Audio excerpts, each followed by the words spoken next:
Let's go. First stream, baby. Live. This feels good. This has been a long time coming. I mean, obviously, I was talking to somebody today. I've been doing Millionaire Mindcast for 12 years. I've been doing it with you for 7. I know. 6. Yeah, 7? it was- August 19, right? Yeah, Yeah, 7 yeah. years. So, obviously, this show has been a total passion, labor of love. I do it, one, because I get to do it with one of my best friends. I do it because I get to connect with so many amazing people from all over the world. And it forces me to, like, keep all the tools in my, toolkit sharp and engaged. Like, I actually have a true passion for wanting to become a better investor, wanting to build wealth. I love these conversations. I learn something from you on every, show. I learn something from the people that reach out to us. Like, there's just so many cool things that come from this. So we figured one of the best ways to connect with more of our listeners is to do the live streams. I mean, live streaming obviously has been something that, you look at some of the biggest creators in the world now, they're getting followed around with cameras. I mean, they got more clout, more pull, and they're building wealth faster. And, they're changing the way society and trends. And, the influencer space is really just going to a whole nother level. And I think a big part of that is streaming in real life streams. Yeah, IRLs. I haven't got behind them yet, but I know the big names like Speed and some of the Neon, and I know Mr. Beast is pretty big in that space. But yeah, I can't even imagine. It would be like you just get followed around 24/7. Yeah, well, not 24/7, but for the majority of your working days, you're just like, this is what I'm doing. There is a part of that, right? That, like, part of me loves to move in silence and to not have people all up in my shit, knowing everything about me. I think there's a lot of people do overshare, and in some ways it's kind of cringe. Yep. And then at the other side of it, there's massive value in it. And I think the people, you look at, like, some of the most authentic streamers and creators, you don't have to be controversial. Everybody's got their brand. So if your brand is being controversial and saying shit that you think, is going to get more likes, views, clicks, rage bait, whatever it is, hey, do your thing. I'm not here to judge. And at the same time, I also know that there's another side of that coin too, that there's some people that just genuinely are being themselves. They're authentic. They're helping. They're bringing value. And they're getting rewarded handsomely for it as well. I even saw it today. So check this out. I met Cody Sanchez. Gosh, it was 2015, something like that. And she was just kind of coming onto the scene. Tone, you can pull this up, but, like, going back to creators that are making dough. Big shout out to Cody first and foremost. $31 million in estimated earnings from 2025 of March to 2026 of March with only 10 million followers. She's got the least amount of followers out of all these people. And she is somebody that I think is trying to help people buy businesses, that is out doing amazing work. Even a lot of these creators I think are doing, really cool work. Drewski always has me fucking laughing my ass off. Yeah, he's hella fun. It's not just dancing and, doing the silly stuff. It's like people bringing real value. Stephen Bartlett and, Diary of a CEO, like, just really cool stuff. So I just thought, this whole, I'm very... Well, we're going to get to a bullish and bearish segment. I got a special segment for you today that I drummed up. That we're going to get Ryan's take, and we'll kind of share just our thoughts on whether it's stocks, it's industries, it's ideas or strategies, and whether you're bullish or bearish on them. IRL is on that because I think in the world of being so disconnected, I think, the pendulum swung so far in terms of digital, social, everything, that the craving for, like, real IRL experiences, interpersonal connections, the face-to-face, like, that really has a newfound appreciation and ROI that I think people are coming back to in a really big way. So we'll talk on that. But I think, number one, of course, I like to talk on Money Moves about all things stocks, real estate, crypto, and social trends. We like to sprinkle in a little bit of politics because at the end of the day, policy impacts what we're doing. Your investments, We are live, so if you guys do want to drop questions, comments in, let us know your thoughts, give us your feedback.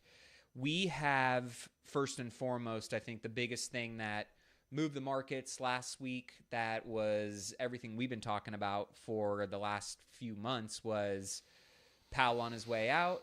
Yep. And that whole Fed regime kind of coming to a close. We know how Trump felt about, too late Jerome Powell. Yeah. And we also knew who was coming in, which was an appointee that everybody believed was, put up by Trump for a very particular reason. Yep. That he was going to come in with a little bit of a dovish mindset and stance. And there's a lot to unpack from last week's FOMC. So I want to hear your take on it, because one, the market reacted, and then it reacted again after that. I think there's always like the initial reaction, and then there's kind of all right, let's flush that through the system and like what's really, the outlook going forward. So here's the recap from Kevin Warsh's first FOMC speech. First and foremost, he said that I thought was interesting was that they're going to give far less information going forward. Yep. So they're going to give, which the market got very used to Powell and his administration kind of giving a lot more insight and sentiment and data. Too used to it. A little too used to it, right? Yep.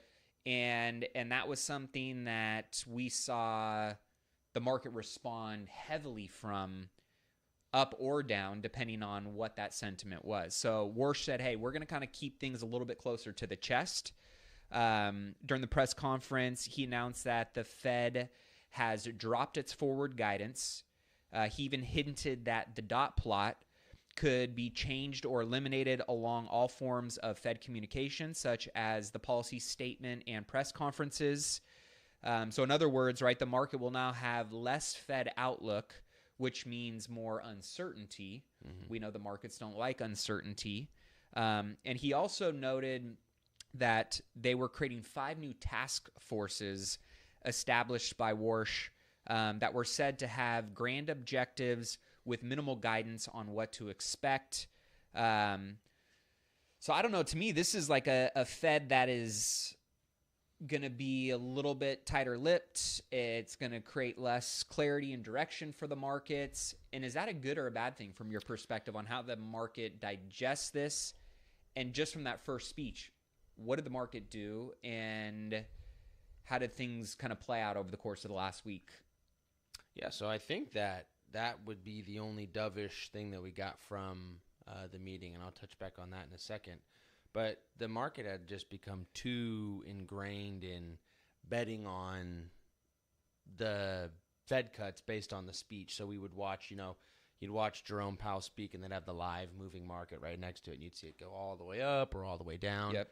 And I think the problem with that is that's all people were waiting for. And then they looked at the dot plot and they said, okay, now we're going to make our bets for the next 35, 45 days, depending on the length between the Fed meetings. And they were going to live and die by that sword. So to me, that doesn't create an efficient or open market like the Fed is supposed to. It's creating kind of a betting market based on what the Fed says. So what they did, I think, in the interim, or what Warsh did, is not only kind of put his mark on history for what did he do as Fed chair. Well, if anything, they're going to say he removed guidance out of the Fed, which is huge. That had not been done for a very long time. And do you like that or not? I do. I think that's a good thing. Yeah, I do think that is as weird as that is, and I wasn't expecting that. I've digested it as more of a dovish position, because instead of saying, hey, instead of the Fed chair being so, we're supposed to have this independence, right, but Jerome Powell could just essentially influence the Fed and the board and say, no, we shouldn't cut rates, or yes, we should. We'll just be independent from that. We won't give guidance to the market. We'll truly let the market take us where it's going to take us, and we'll make rate cut decisions or hikes or pauses based on that.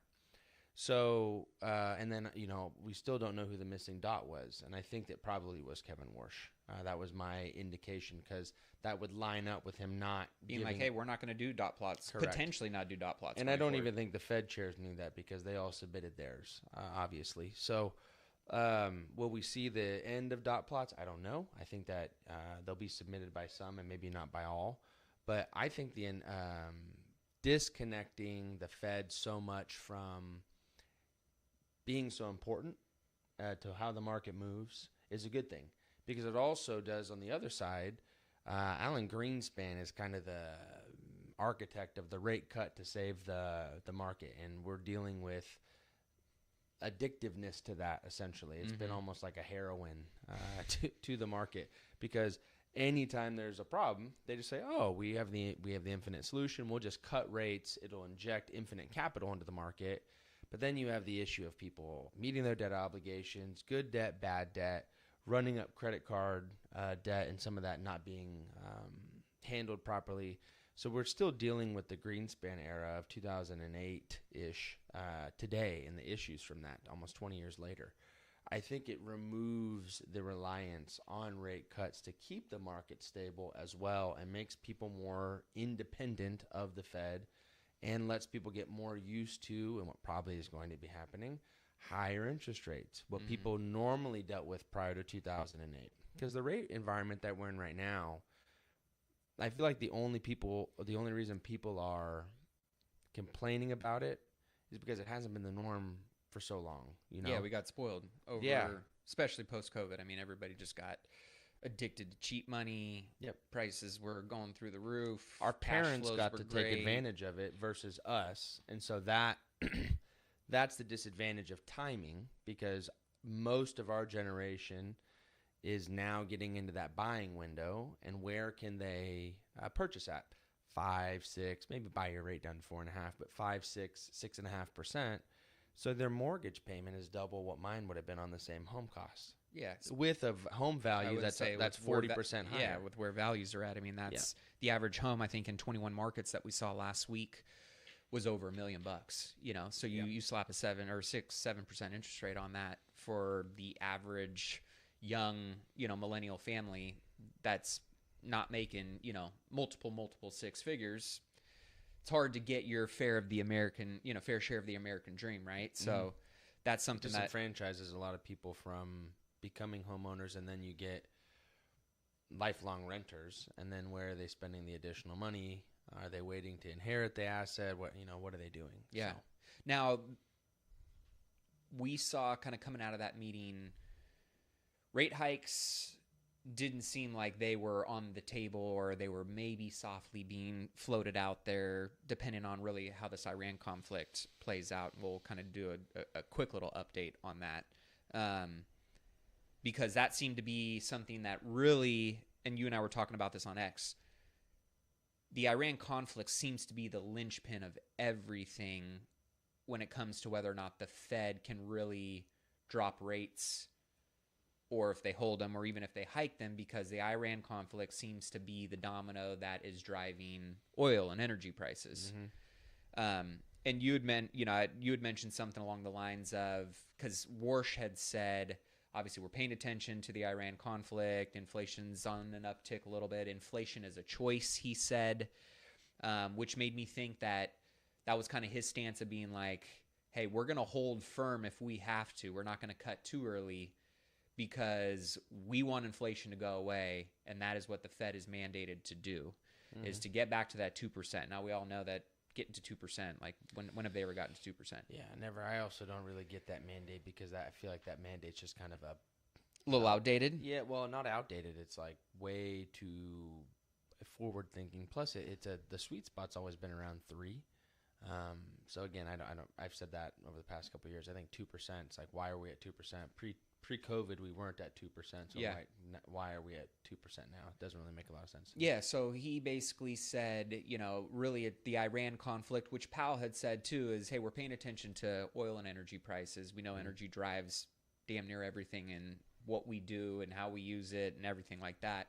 And with the last print, inflation being up a little bit, solely being driven really by inflation, as quick as that inflation can kind of uptick because of the challenges with energy prices, you also made the point that it can easily come off and strip back down, right? If we can get the flows back to where they're at, we have seen energy prices spike and drop depending on what's going on. I mean, as of last week, I think was the most positive news we've seen come out of the Iran conflict, which was that 60-day MOU, which was signed by both parties, Trump in Trump fashion on Friday, when they're, in Switzerland working on it collectively, both sides, a mediator in there, and then Trump goes and says something about bombing them again, and some Trump tweet, and they actually walked out of the meeting and were like pissed off about it. They suspended the negotiations. It seems like it's gotten back to a point where they're discussing and working through it. But at the end of the day, like, this is still no closer to anybody feeling that true confidence that this is 100% solidified. It seems like many of these false starts and stops and price of energy and crude oil has ping-ponged because of that, based on what, those tweets are, and that uncertainty kind of is, right? Yep. So do we think that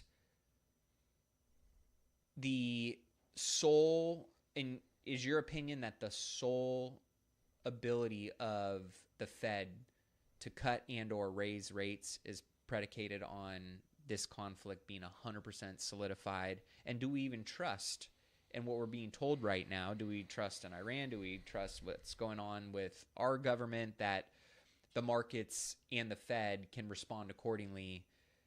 Like, what do we actually need to see in order to feel confident that oil is going to come down and we're going to, be able to rely on that pricing going forward and hopefully see inflation, follow suit? Well, it's nice to see that oil is trading back around $73 a barrel right now, which is a little bit, probably $8 or $9 a barrel higher than it was the pre-Iran conflict. But yeah, I do think that the one thing that the conflict has kind of in its palm or more control over is, if the conflict persists, the sentiment around will oil prices spike, will inflation be an issue, is going to be persistent. And so when my belief is that it's going to continue to trend towards a positive outcome, because they did sign the MOU, which I did think was a good idea.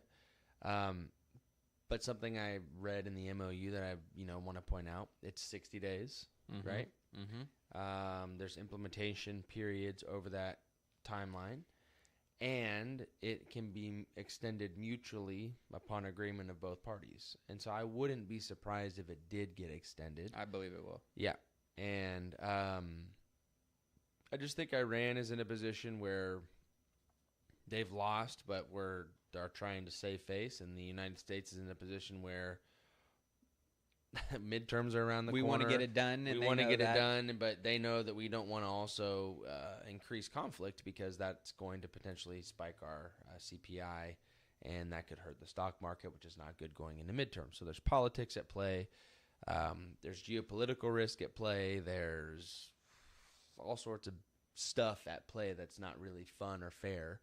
But at the end of the day, I do agree that the Iran conflict is going to be sticky and be around for a few more months, but be cooling off over that period of time, finding commonalities and common ground and compromising over those periods of time.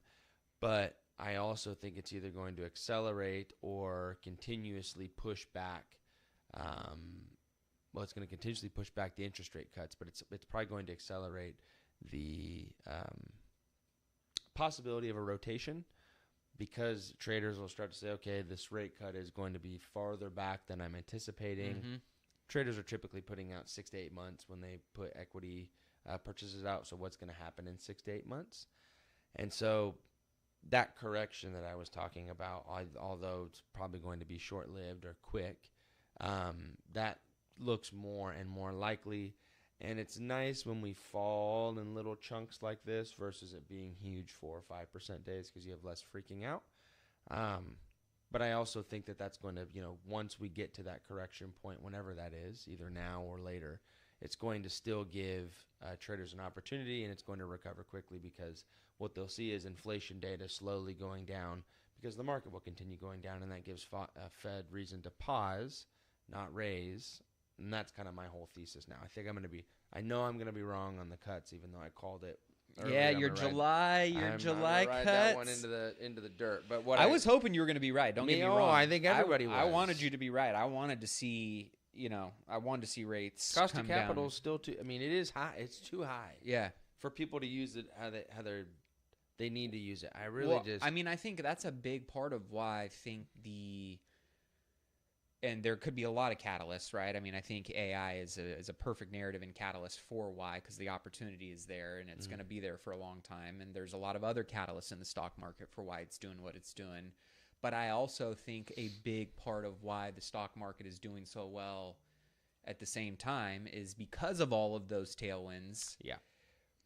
Your best risk reward ratio is going to be in the stock market right now. Like the cost of capital, even though the volatility is still kind of the price you're paying in the short term. Totally. Yeah. I mean, compared to, it's hard making real estate deals pencil. I mean, I was sharing this on my X earlier. Like for the cost of debt right now and the cost of capital, and rising insurance and rising construction costs and plateauing rents and maybe little cracks in the economy that people are concerned about, the amount of energy and effort that goes into owning and operating real estate versus the margins that are left over for that, people are going, I don't know if I want to take those risks and have to jump through all of those hoops in order to get that at the end versus... I see what's happening over with NVIDIA right now. I see what's happening over with SpaceX right now. I see what's happening in the stock market. I see what's happening in just the boring indexes and not having to do a damn thing, and I'm still clipping a nice return compared to what I'm going to get in real estate, right? So I think it's a perfect storm for why the stock market is doing so well, and that's just maybe one catalyst. And to your point, if and when we do get some of the, rate cuts and some of that pressure that comes off of real estate and the other asset classes, we might see a rotation out of that. I don't think real estate is there yet. There's still a lot that I think needs to play out for real estate to be there, and I'll kind of share my thoughts on that here in a little bit. But we are paying attention to this week's events. We got June S&P Global PMI data, May new home sales data. We got PCE inflation data. Really, that seems to be the biggest one this week. Really, any inflation data prints, I think, are important. They're holding extra weight right now, but PCE is important because PCE is typically an indicator that CPI or producer cost index prices will pass through to CPI, because if producer costs go up, consumer costs tend to follow cyclically.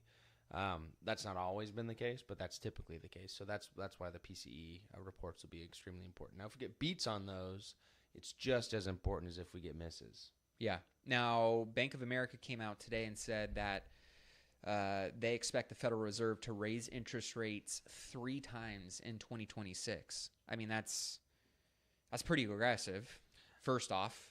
Yes. I don't think that's going to be true. I'm curious on what your thoughts are. We did see rate cut increases and the probabilities jump post-Warsh meeting. So are we going to see rate? I mean, you and I were having this conversation, but are we going to see rate increases this year, or are they going to hold through the remainder of the year and really... And again, I think a lot of this comes back to how this Iran conflict plays out. Assuming things continue to trend the way that they are, which I still think is to the positive with the conflict, I don't think there's enough data right now to cut, but I also think that we equally don't have enough data to raise interest rates, right?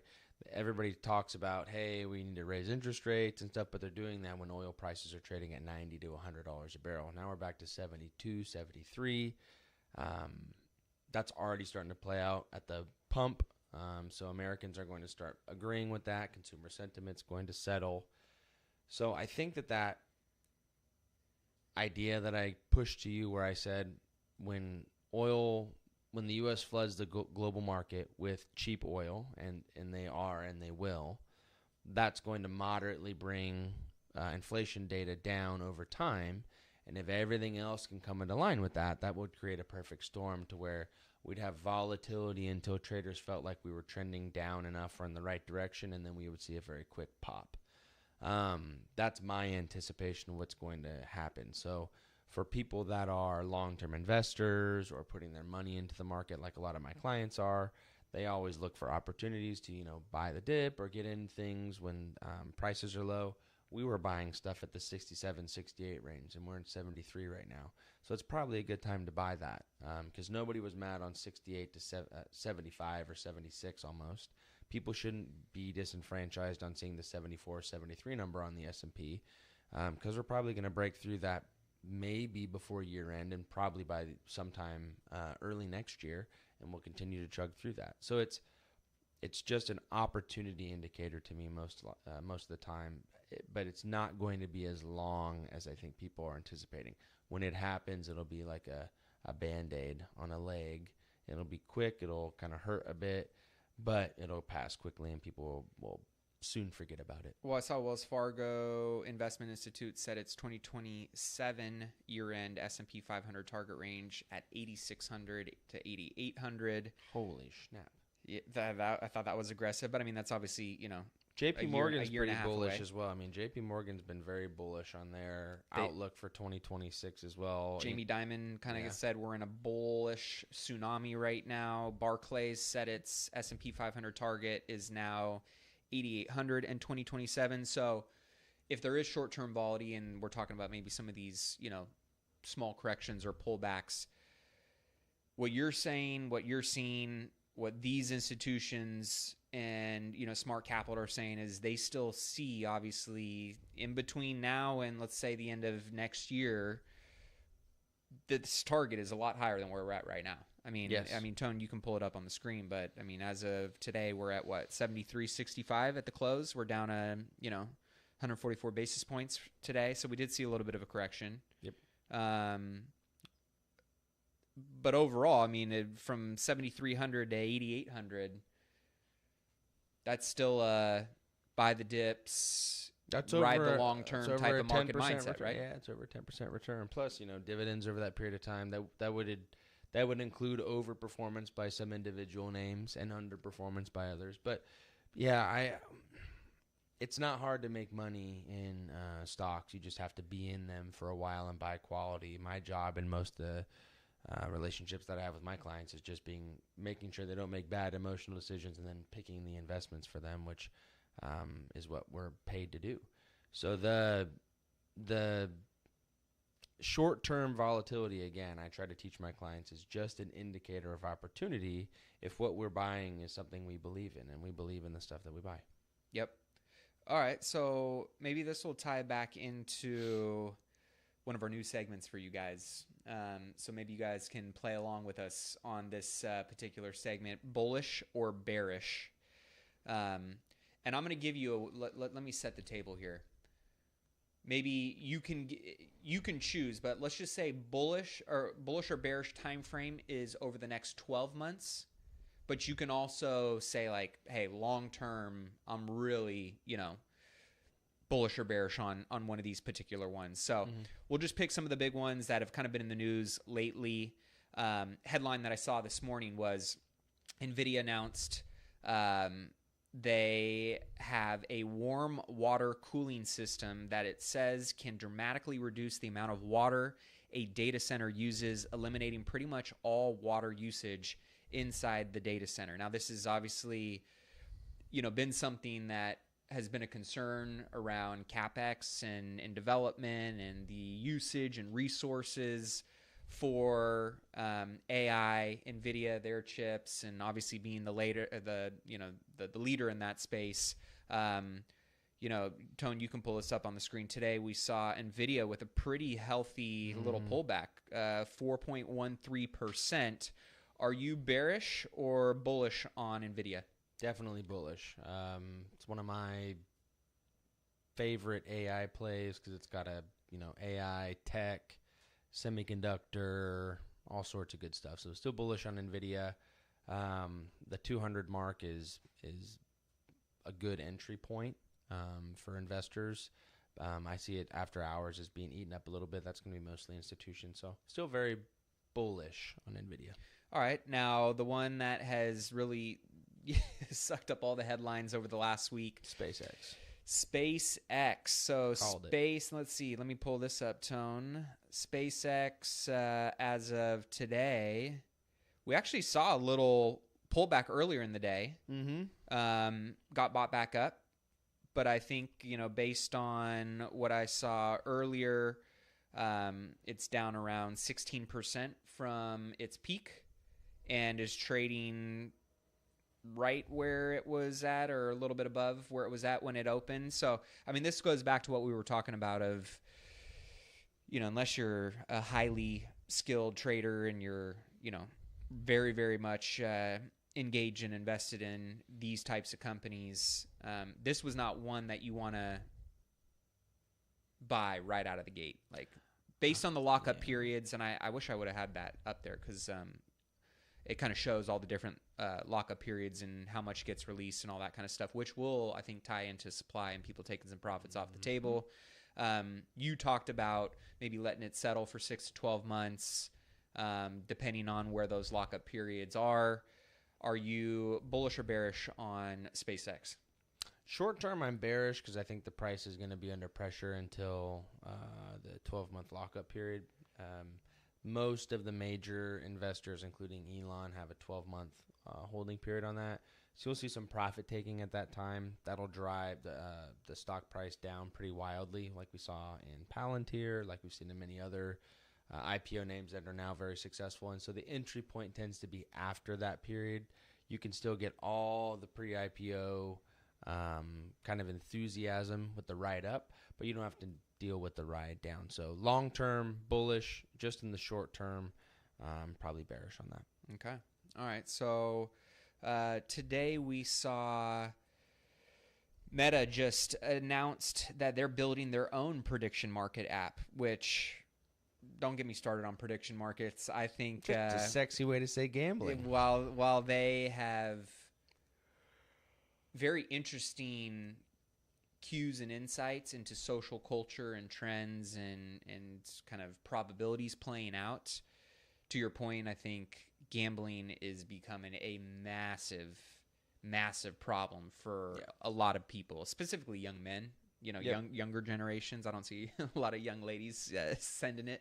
I could be wrong there, but just in general, I mean, when you look at the amount of money that is being made by Polymarket and Kalshi, and now you've got pretty much any type of investment or gambling platform has significantly expanded their reach in this particular space. I think it's a slippery slope for a lot of people that don't have the discipline or the education or insights around it. That's going to lead to some pretty bad stuff. That being said, if there's money to be made, companies and capitalists are going to go and find out how they get their fair share of it too. And Meta said they're building their prediction market app. Per the New York Times, Meta CEO has a small team building a betting app to take on Polymarket and Kalshi. They did decline to comment. But inside Meta, the project is called Arena, and it is something that, as of today, where did the stock go there? I think it bumped a little bit today. But in the short term or maybe long term, Meta, I know we've held it, we've gotten rid of it, we've held it, we've gotten rid of it in our portfolios. Are you bullish or bearish on Meta? Bullish. Yeah, they're just... The penetration they have to get information to their market is huge, and a lot of the baby boomer generation, the one that has the most money right now, is on that platform, so very bullish on that. Okay. We talked a little bit about IRL. And IRL streaming. And this was one that, again, isn't representative of IRL and the whole marketplace, but it is one that obviously is a big leader and in my opinion has been really doing a good job. I mean, we just went and saw Toy Story 5 with the girls, and they freaking loved it. And I don't know, there's just like a vibe when you get in a movie theater, you go to a concert, or you go do something in real life, and you get these real life experiences. Like, it just, for me personally, it's something that I get super charged up by. If there's something I'm going to spend a shitload of money on, it's in real life experiences. I know that's something you and I love doing, whether it's us getting out to Napa and doing, 5-star experiences. It's us, traveling and going all over, the world. It's doing things with friends and family, staying at nice, whatever it is, right? Like, if I'm going to spend money, I want to spend it on real life experiences. That's something that I love to do. AMC Entertainment, as of today, their shares are down 17% after the company announced pricing of a $200 million stock offering. I thought this was kind of funny. I follow this guy, Thread Guy. Shout out to him and his team and all the cool content that they put out, mainly in the crypto space, but investing and other things like that. But you can pull it up on the screen. He was like, "You absolute idiots. Movies are hot for the first time this decade. There's genuine buzz about doing things in real life. AMC was up 50% this month for the first time since COVID. Toy Story with its biggest opening in franchise history. Christopher Nolan, The Odyssey this month. New Timmy movie announced. YouTuber producers getting extreme buzz. Google just made a big investment in A24, which is a production house doing movies. All kinds of cool stuff happening in real life. One, what are your thoughts on AMC and this pullback? Was it due because of how much they were up? Is this healthy? Is this representative of something bigger? And maybe you can just say AMC, bullish or bearish, and IRL as the category, bullish or bearish. I would be IRL bullish, and I would say AMC bullish as well. I think that up 50%, there's obviously going to be profit takers in the short term, but I enjoy going to the movies. I think it gives that kind of experience and getting out of the house, and we have a studio movie grill near us, which is kind of fun for adults because they kind of have the restaurant bar, and then you can order food from a waitress or waiter while you're watching the movie. It's pretty fun. So yeah, I'm very bullish on it, and I think they kind of have this cult following. Them and GameStop kind of have that about them. People like them because they were the Robin Hood, not the company, kind of like the old Robin Hood with the bow and arrow type deal. Yeah. Taken from the rich and given to the poor, but really just they allowed people to get wealthy in their stock at a low price. They held through all the volatility, all the short squeezes. A lot of the short sellers that did get involved with those companies are now been found guilty of insider trading and other fraudulent items. So I think it's a good story. I don't think they're going anywhere. All right, let's wrap it up on a few more. As a main topic, are you bullish or bearish on the U.S. economy? Bullish. Are you bullish or bearish on the global economy? Bearish. Bearish. Okay, so just give me a quick little tease out of why you're bullish on the U.S. economy, but you're bearish on the global economy. I just think that, because most retail investors would say the opposite, so that's another reason. That's an inverse huge signal. Indicator that, probably a good idea to not invest non-domestically. But historically, domestic equities have always outperformed developing or developed markets. I think people are chasing like outperformance in short periods of time, so cherry-picking times that the emerging markets have done well.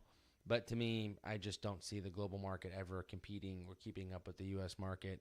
It's kind of just like everybody – it's kind of like Tesla, right? I don't ever see Tesla not being one of the number one names in electric cars, even with all the competitors. So the same thing would go for the U.S. stock market. We're kind of the Tesla. Yeah, I mean, that's a good point, right? I mean, Tesla, their market cap is larger than the next 12 or 15 car companies combined, something Correct. like that, right? And that's Correct. kind of how the U.S. economy is as well. And also what we talked about on, while energy prices are impacting us, they're significantly impacting the global economy more than they are the U.S. economy. Yeah, correct. Because we're used to paying higher gas prices because of our taxes. So the pain that the U.S. economy may be feeling in the short term or the midterm, you can expect that to be much more exponential for the global economy and how they absorb it and the impacts that'll have. Okay, makes sense. Yep. All right, oil. We talked about this a little bit earlier, and I'll just give you a little bit of data here. So hedge funds are aggressively betting on lower oil prices. Hedge fund net short bets on Brent crude oil are up to $18 billion, the highest in the last 10 years. This figure has more than tripled over the last 3 months. This comes as hedge funds and institutional investors sold $7.5 billion of Brent crude oil in the week ending June 16th, the largest weekly sale since April of 2025. New short positions accounted for 80% of total sales during the week, meaning most of the sales came from fresh bearish bets rather than the unwinding of existing long positions. This also marks the 7th consecutive weekly sale totaling $24.8 billion. So usually when smart money is an institutional capital is stacking that heavily on a bet, to me it tells me they know something. They obviously are very convicted in what they believe is going to play out. They think this conflict is going to wind down, that oil is going to continue to drop. Is the short oil trade becoming too crowded, or are you bearish on oil and it continuing to trend downwards? Yeah, bearish on oil. I think it'll go to the mid-60s. That's your bet? Yeah. Time frame? 3 months. Okay. Yeah. All right, last one. Amazon. So Prime Day's in 3 days. Yeah, and this I think this kind of ties into the second to last one. Amazon's second to last one. This ties into an industry that I think is still very new. Is somewhat small relative to where I think it's going to be in the long term. But Amazon, what are your thoughts? Bullish, bearish? Why? Bullish, just because, again, I think like the majority of U.S. consumers have an Amazon account that they're paying a membership for, and they buy multiple things. I was just making a joke. Hopefully my wife doesn't watch this episode or isn't watching now. Love you, honey. But my phone is just lighting up right She's here. Lighting Amazon. I'm just like, there we go. So yeah, I'm that is my indicator. That's my bullish indicator. Amazon. Thanks, babe. Well, my buddy sent me a video the other day with the drone. He was sitting out in his backyard. He's smoking a cigar. He showed me a screenshot of something that he ordered off of Amazon, no shit, 30 minutes prior, and it was freaking getting drone dropped off on a string into his backyard onto the grass. Yep. And so part of where we'll wrap up this bullish bearish segment is I think robotics and the technology advancements that are happening in robotics, companies like an Amazon, companies like a Walmart, there's a lot of companies that are going to benefit from advanced robotics. I think we will benefit. The majority of the benefit's going to be to humans. Sure. Because it can be we can build infrastructure with them because they'll work 24 hours a day, do things that humans can't do, no risk to injury. Yeah, I think that what the world will look like in 2045, 2050, because we should have robotics and humanoid robots moving around by then and doing stuff is going to be a lot different than what it looks like today. Well, and this is, we'll just listen to this segment. There's a couple segments on robotics that we'll do a quick little soundbite on, but the amount of productivity, the amount of labor savings, all of that is going to drop to the bottom line of these shareholders. And shareholders benefiting of these companies, right? And so this is Jensen Huang of NVIDIA talking about his outlook on robotics. Let's give it a listen. Ultimately, 1 for 1, Elon seems to think we're going to have one robot for every human, 7 billion for 7 billion, 8 billion for 8 billion. Well, I'm hoping more. Yeah. I'm hoping more. Yeah. Well, first of all, there's a whole bunch of robots that are going to be in factories working around the clock. There's going to be a whole bunch of robots that don't move. They move a little bit. Almost everything will be robotic. I mean, just the simple math at the moment is we're millions of people short in labor today. Right. Yeah. Right. We're actually really desperate in need of robotics, and so that all of these companies could grow more if they had more labor. I mean, we're number one. Some of the things that you mentioned are super fun. I mean, because of robots, we'll have virtual presence. I'll be able to go into the robot of my house and virtually operate it. I'm on a business trip. Right. Walk around the house. Yeah, walk the dog. Walk the dog. Break the leaves. That's crazy. Exactly. Freak out the dog. Maybe not quite that, but just wander around and just see what's going on in the house. Chat with the dogs, chat with the kids. Yeah. Ultimately, so, that's one of the most connected, smartest dudes on planet Earth right now. Well, they're making the chips for him. Affirming Elon's vision and what he believes, could be even more grand than that. I've been following this dude too. This is a young cat that was like a crypto guy, and he bought into a robotics company and decided to shift his whole kind of brand and career and focus out of crypto into robotics. And he was on a show called The Market Bubble, two crypto guys that, interview a lot of cool people. And here was his take on robotics. And I'm sharing this because I do think that this is one of those industries and markets I'm very bullish on long term. I don't know how quick it's going to get here. I still think it's very early. But he gives a little bit of insight, Andrew Kang, on his thoughts around where robotics are heading and how quickly it may show up. But definitely something to be paying attention to. If you had to bet on a year that we can look outside and see robot police, robot PAs, robot maids, robot construction workers, and the world has changed in that way, and it's just normal. What year do you think this is? How far out do you think we are from that being reality? I think you're going to get like humanoids that are almost as good as like a regular human in 2 years. Like, I think you're going to get to like Opus 4.8 level there. Then I think there's going to be a bottleneck with hardware though. Right? Like, we can't spin up a million instances of like robots like we can instantaneously with AI, like chatbots. And so like that manufacturing is going to take a long time to scale. Not a long time, but it's like, it's not going to happen in 2 years. Maybe we're making 100,000 robots, or maybe we're making, like millions of robots in 2 years, but like that's not enough to fill the needs of the entire world. If we're like, if we're talking about billions of robots, that's probably like 2030 plus, early 2030s. So within the next decade, maybe, right? Yeah, that's what I think. That's what I said. 2035, 2045, somewhere in that window is when it's really going to blow up. I think the application is going to be more towards infrastructure to, building huge cities really fast, building roads and keeping them up to speed really fast, and efficiently, and cost will go down, and that means less tax dollars going to those, and maybe they could go, same dollar spent can now be spread out more efficiently. So that's where I see robotics really helping. Yeah, when you really tease out the benefits to humanity of robotics, and you can get past kind of the iRobot, they're going to take over the world and make us their slaves kind of thing. Yep.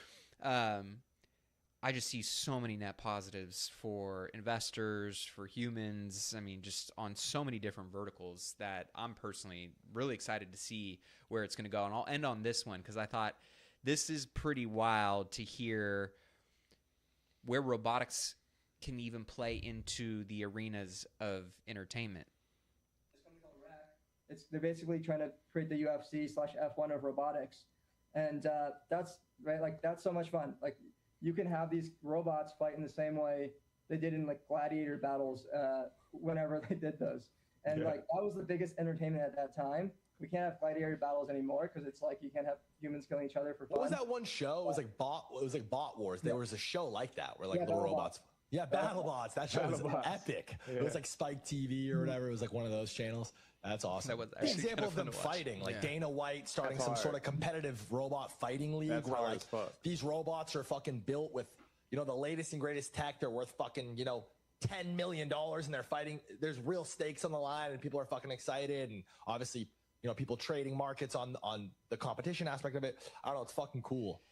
So, I mean, it's kind of like that's one of those extreme. I loved watching BattleBots. That was the shit back in the day, right? But I mean, which one's gonna win? It was the original like kid boxing. Yeah. So I just think robotics. I'm very bullish on it. I'm paying attention to it.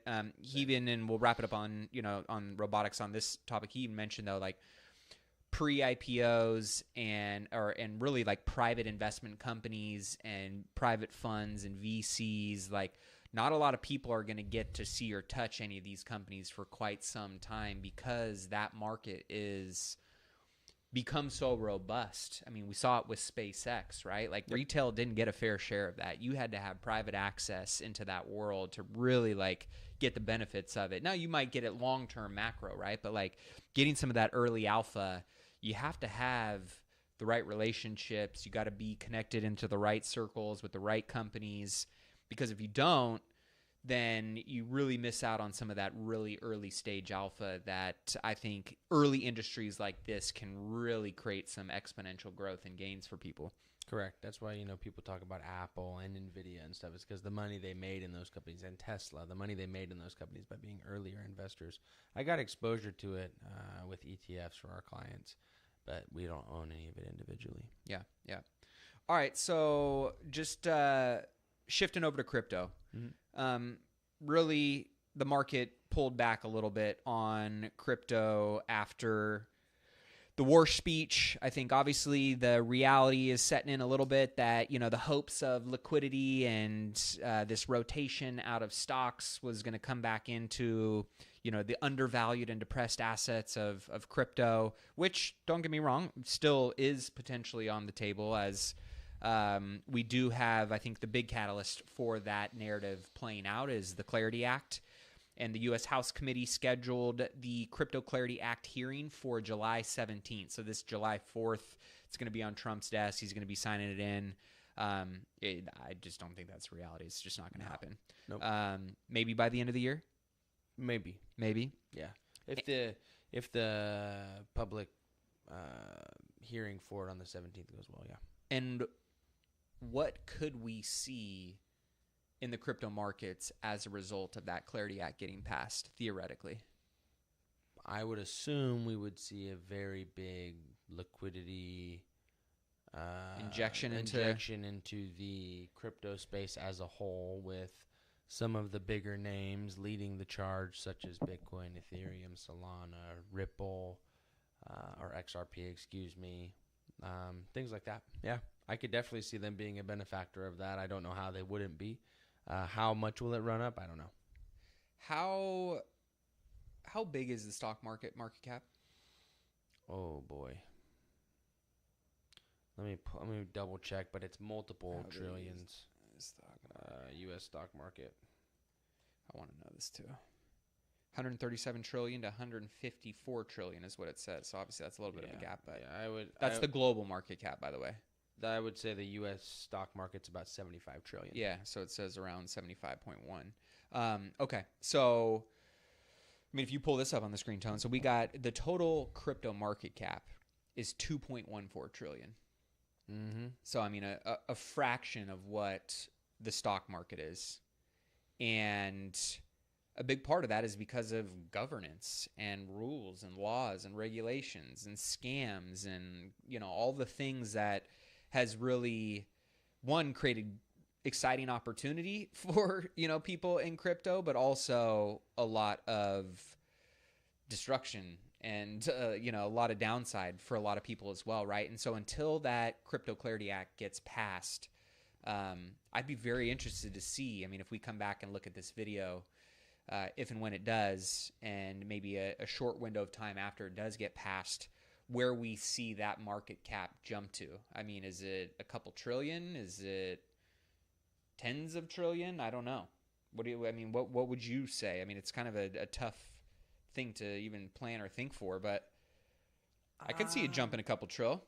I would say that you would probably see it triple or quadruple. Okay.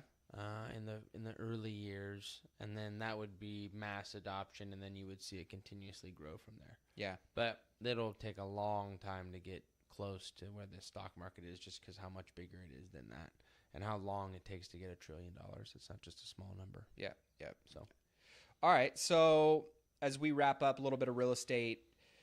Man, y'all know I wish I had something exciting to talk to you about with real estate. The real estate market is the real estate market. It's stale. It's challenging economically. If you're an investor, getting numbers to pencil at scale right now is tough. Of course, there's always going to be opportunistic, one-off opportunities.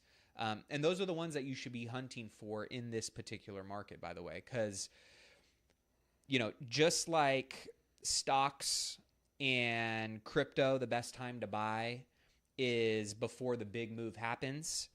You can make money after, of course, right? When there's run-ups, and I think we're in one of those right now. But the best time to buy stocks in crypto is before those things happen, right? It's when fear's at an all-time high. It's when demand is stale. It's when things are dormant. They feel dead. It's kind of like that depression almost.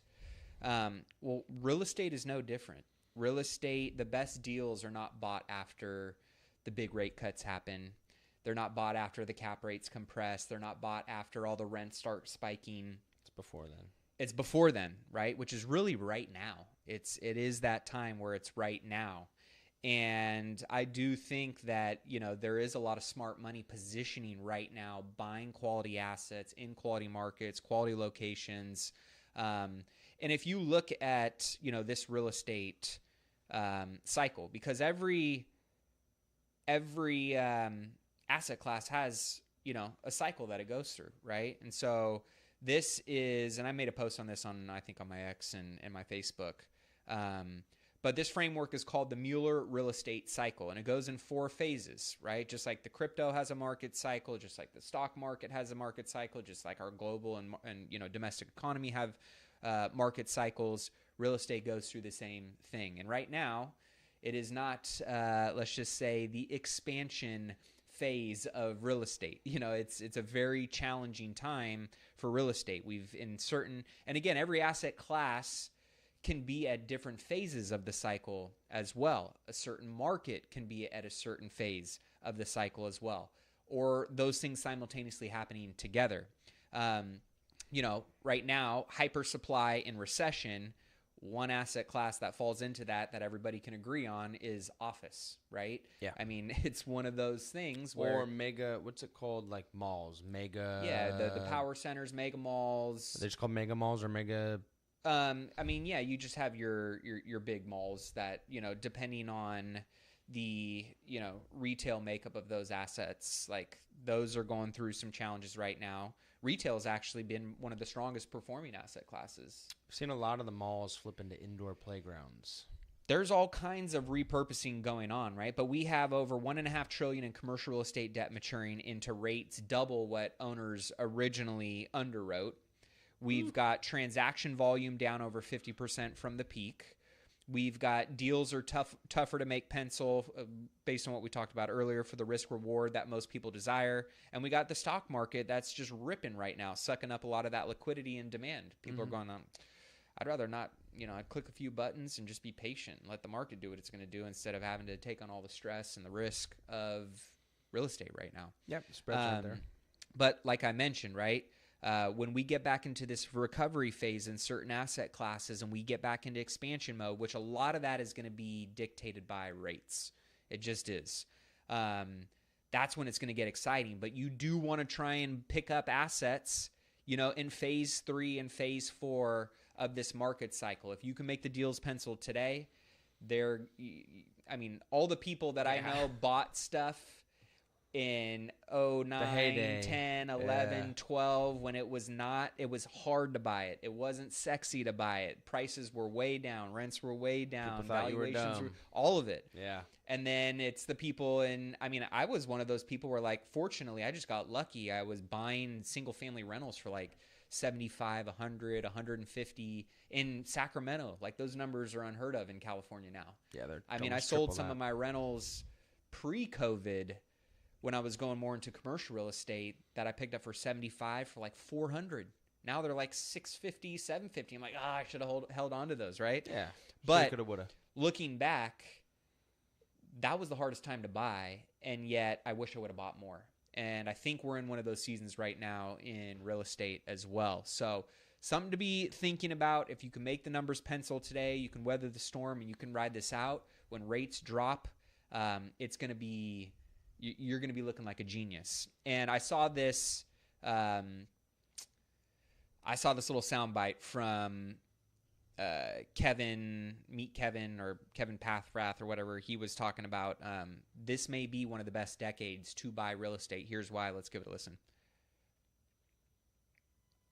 Be the best decade ever to buy real estate. Between 2022 and 2032, we're going to likely continue experiencing the highest interest rates that we've seen since the 70s, which means real estate will continue to be unpopular unless you have a lot of cash. We believe that by 2032, we might look like Europe. It becomes socialist, and then all of a sudden wages go down for the average person, productivity goes down, and interest rates end up going negative on savings. And the people who have acquired the most real estate between 2022 and 2032 will have the biggest piggy bank and say, I now get to refinance all of this at 1.7%. This is going... Okay, now, I'm not going to go as extreme as saying the U.S. is going to be a socialist country and we're going to be like Japan in negative interest rates. Yeah, but 6 years. But I do believe... Yeah, that'd have been a fast unwinding. What I will say is I do believe that we're going to have cheaper interest rates at some point in the future than what we have right now. Yeah. How much cheaper is the debate? That's the debate.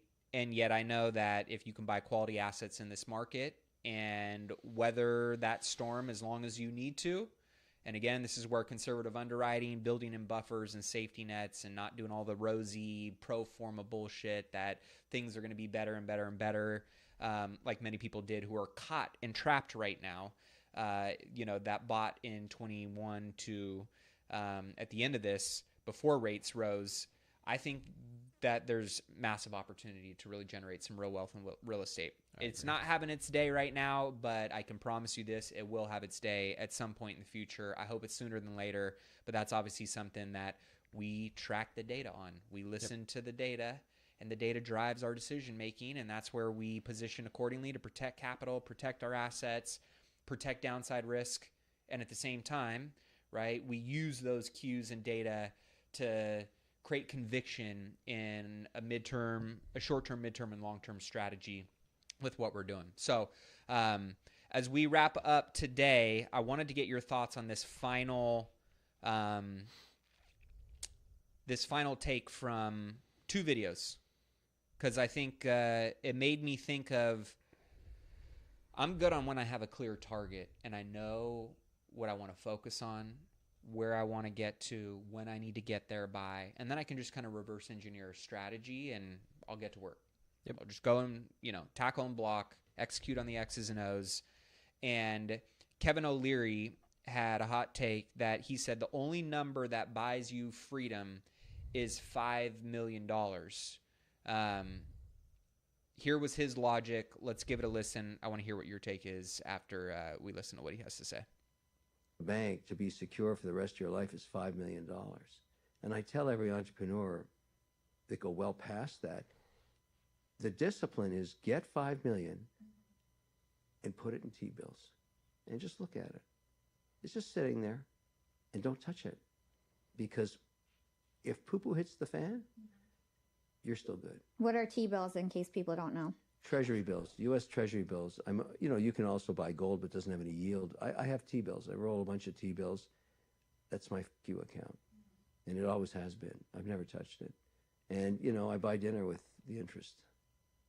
So you agree with that? It's 5 mil, kind of that number that I know you've talked about it for a lot of people, of like you can live off a couple $100,000 and still have a very great lifestyle. Yeah, that's $250,000 a year of passive income you can generate off that. Plus the account will grow at a clip of 5 to 7% per year, assuming 2.5% average inflation. So yeah, I'd be able to get that person, 16, 17 grand plus a month, every month, easy, and increase the distributions every single year while still growing the account. I have accounts that are that big and bigger than that, so I'm doing it. Yeah.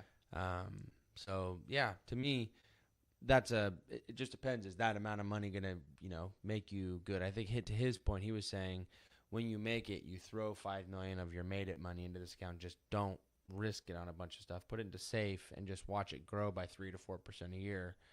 Because when you make 3% of, $5 million, that's 150 grand. You can probably buy dinner with the interest, right? Yep. So, well, there you go. Yep. All right, guys. First stream in the books. Hope you guys enjoyed it. We are going to continue improving this process. Would love any of your guys' feedback. Of course, we always love connecting with you guys too. So that was fun. I enjoyed it. What'd you think, Reedwell? You like the setup that we got in here? Yeah, it would be fun. I'm going to be excited when we get some more bodies on here so we can get some interaction. But it'll be good to talk to you guys live. Yes. It'll be real fun. Yep. So we're going to be doing, I guess we need to kind of figure out our schedule so that way people know when to show up. And this is a little bit of an impromptu one, but if you guys want to connect with Ryan and his amazing team, as always, text the word XRAY. You can see it there on the screen to 844-447-1555. Ryan will talk until he's blue in the face on stocks, investing, your portfolio. And one of the great things that they do is they'll do a complete mock-up of a portfolio of how they think would be more aligned with your goals than maybe what you're currently doing. And also, I know the most important thing that I enjoyed was seeing all the fees that I didn't necessarily know I was paying. So you can text the word XRAY 844-447-1555 for all my passive investors that are interested in getting more mailbox money, if you're income focused and you want to generate income, we have the Imagos Income Fund. It's basically a hard money fund, right? Where we make loans on collateralized assets, first position. We get paid monthly, and guess what? So do you. So if that's of interest to you, you can text the word income, partner with us, and become in the bank, 844-447-1555. You know, one of the things that I found was really good for that strategy, which one of our mutual friends, one of your clients, one of the investors in the fund, shout out to Pauly Shack, pulling out of his life insurance. Like, really cool thing of you've got, you know, your life insurance that's built up some cash value.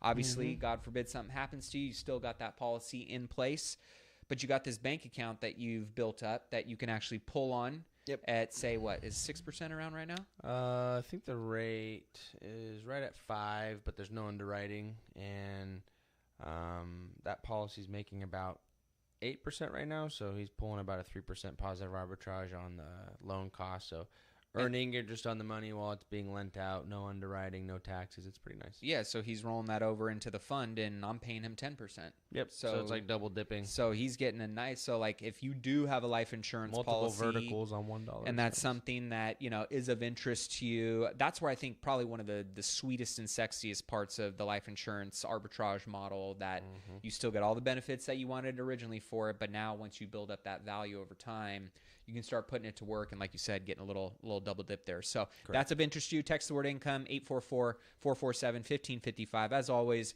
we appreciate you guys. Keep investing in yourself and your wealth on your march to $1 million and beyond. We'll see you guys next week or next episode. Cheers. Cheers.